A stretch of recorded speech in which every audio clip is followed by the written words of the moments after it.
Board पे लिखा हुआ था कि नो पार्किंग, लेकिन वहाँ पहले से ही 25-30 गाड़ियाँ खड़ा था। एक आदमी आया और एक अपना बोर्ड लगा दिया, उसी पे एक पर्ची चिपकवा दिया, उस पर लिखा 250 रुपया पार्किंग दो, और सब गाड़ी के पीछे स्टिकर लगा दिया 250 रुपये का। अब धीरे धीरे नमस्ते प्रणाम, मैं केपी शर्मा आप लोगों के बीच बहुत ही प्यारा और इंटरेस्टिंग टॉपिक लेके आया हूँ, लॉ एंड आर्डर। मतलब ये चीज़ केवल किताबों में स्ट्रांग होती है, असल ज़िंदगी में इसको एडजस्ट करना पड़ता है। हमारे यहाँ सबसे पावरफुल क्या चीज़ है? कानून नहीं, बल्कि जुगाड़ और पहचान। अगर कोई आदमी अपना बाइक लेके रास्ते पे जा रहा है, कोई पुलिस वाला उसको पकड़ लिया, तो डायरेक्ट पीछे वाला जो आदमी बैठा है वो उसके कान में बोलेगा ड्राइवर के, भाई एक फ़ोन लगा दो। फ़ोन लगा देगा किसी के पास, अब बोलेगा कि हमारे भैया विधायक हैं, इनसे बात कर लीजिए। ट्रैफिक पुलिस जब उससे बात करेगा तो बात से इतना दाब देगा कि ट्रैफिक पुलिस उसको डर जाएगा। फिर बोलेगा कि भाई अगली बार आना तो हेलमेट लगा के आना, नहीं तो दोबारा नहीं छोड़ेंगे। हमारे यहाँ सबसे स्ट्रॉन्ग लॉ ट्रैफिक पुलिस का मूड होता है। अगर ट्रैफिक पुलिस का मूड सही हुआ तो किसी को हाथ देगा, वो आदमी रुकेगा तो उसको बोलेगा कि भाई लाइसेंस दिखाओ। अगर उसके पास लाइसेंस नहीं भी है तो बोलेगा ठीक है, दोबारा लाइसेंस लेके आना और हेलमेट लगा कर बराबर चलना। अगर मूड ख़राब हुआ तो लाइसेंस रहते हुए उसको पकड़ लेंगे, बोलेंगे कि टायर में हवा नहीं है, जूता नहीं पहना, ये नहीं किया, स्टिकर नहीं है गाड़ी पे, कैसे न कैसे करके उससे फाइन ले ही लेते हैं। ट्रैफिक पुलिस का मूड अगर सही रहा तो किसी को पकड़ते हैं तो बोलते हैं कि भाई लाइसेंस दिखाओ। वो बोलता है कि सर बहुत इमरजेंसी है, चाचा हॉस्पिटल में है, लाइसेंस लेना भूल गया, हेलमेट पहनना भूल गया। कोई बोलेगा कि सर मैं स्टूडेंट हूँ, एग्ज़ाम देने के लिए जा रहा हूँ। कोई आदमी बोलता है कि साहब मैं अपने पापा को खाना देने के लिए जा रहा था, सोचा कि पेट्रोल ख़त्म होने वाला है, चल के पेट्रोल भरा लूँ, तब तक आप लोग पकड़ लिए। अगर हमको जानकारी रहता कि आप लोग चेक कर रहे हैं तो मैं अपना लाइसेंस और हेलमेट दोनों लेके आया रहता। फिर ट्रैफिक पुलिस बोलते हैं कि ठीक है, दोबारा आना तो लाइसेंस और हेलमेट अपने साथ में रखना, नहीं तो अगर दोबारा पकड़ेंगे तो तुमको छोड़ेंगे नहीं। हमारे यहाँ का कानून बहुत ही स्ट्रांग है, लेकिन उसको फॉलो करने के लिए बहुत ही कम ही आदमी मिलते हैं। एक जगह बोर्ड पे लिखा हुआ था कि नो पार्किंग, लेकिन वहाँ पहले से ही 25-30 गाड़ियाँ खड़ा था।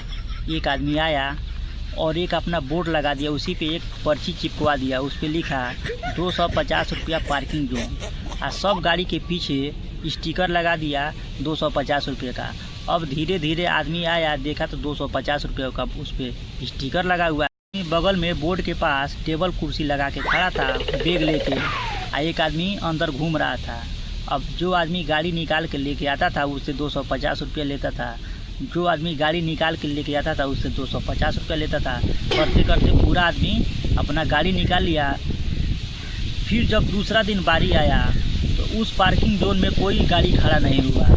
बचपन में मम्मी बोलती थी कि बेटा सो जाओ, नहीं तो पुलिस अंकल आएंगे तुमको पकड़ के लेके जाएंगे। मैंने सोचा था कि शायद पुलिस अंकल का यही ड्यूटी होगा कि जो बच्चा सोएगा नहीं उसको पकड़ के लेके जाएंगे और फिर रात भर अपने पास सुलाएंगे, फिर सुबह लेके आके उस घर के हवाले कर देंगे उसके माँ के पास। लेकिन जब बड़ा हुआ, जब भी पुलिस वाले को देखता हूँ तो ऐसे ही हमको डर लगता है। अगर कोई पुलिस वाला हमारे नज़दीक में आ जाता है तो ऐसे लगता है कि मैं कोई जुर्म किया हूँ, पहले ही डर जाता हूँ, बोलता हूँ कि सर मैंने कुछ नहीं किया है।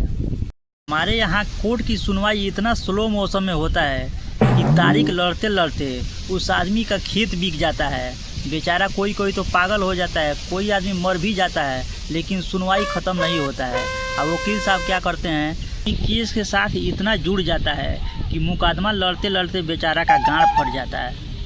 मुजरिम को कोर्ट से इतना मोहब्बत हो जाता है कि शुरू से लेकर लास्ट तक कोर्ट में आना जाना रहता है। अब वकील साहब लोग क्या करते हैं कि उस वकील को अपने पास बुलाएंगे। अब वकील महीने में एक बार वकील साहब के पास आएगा और बोलेगा कि वकील साहब अगला सुनवाई कब है। वकील साहब बोलेंगे आप फीस जमा करिए, मैं आपको फ़ोन पे बता दूंगा कि अगला सुनवाई कब है।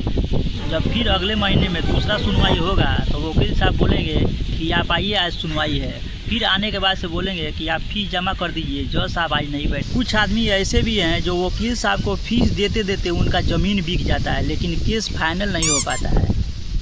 आजकल तो लोग यूट्यूब, इंस्टाग्राम और फेसबुक देख के लॉयर बन जाते हैं।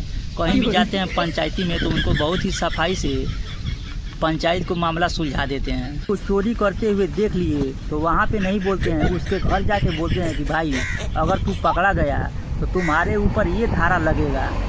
कोई भी केस हो, कमेंट सेक्शन में फैसला रेडी है। अगर कमेंट सेक्शन देखा जाए तो उसमें लिखा रहता है कि इसको जेल भेज दो, इसको देश से बाहर निकाल दो। अब जज साहब भी कन्फ्यूज हो जाते हैं, वो भी सोचते हैं कि शायद हमको भी कमेंट सेक्शन देख के फैसला करना पड़ेगा। अगर कमेंट सेक्शन देखा जाए तो कमेंट में लिखा रहता है कि इसको जेल भेज दो, इसको देश से बाहर निकाल दो। सबसे स्ट्रिक्ट कानून कहाँ होता है? घर पे होता है। मम्मी सुप्रीम कोर्ट, पापा हाई कोर्ट, बेटा मुजरिम हो जाता है। मम्मी बोलती है कि 10 बजे के बाद किसी को घर से बाहर नहीं जाना है।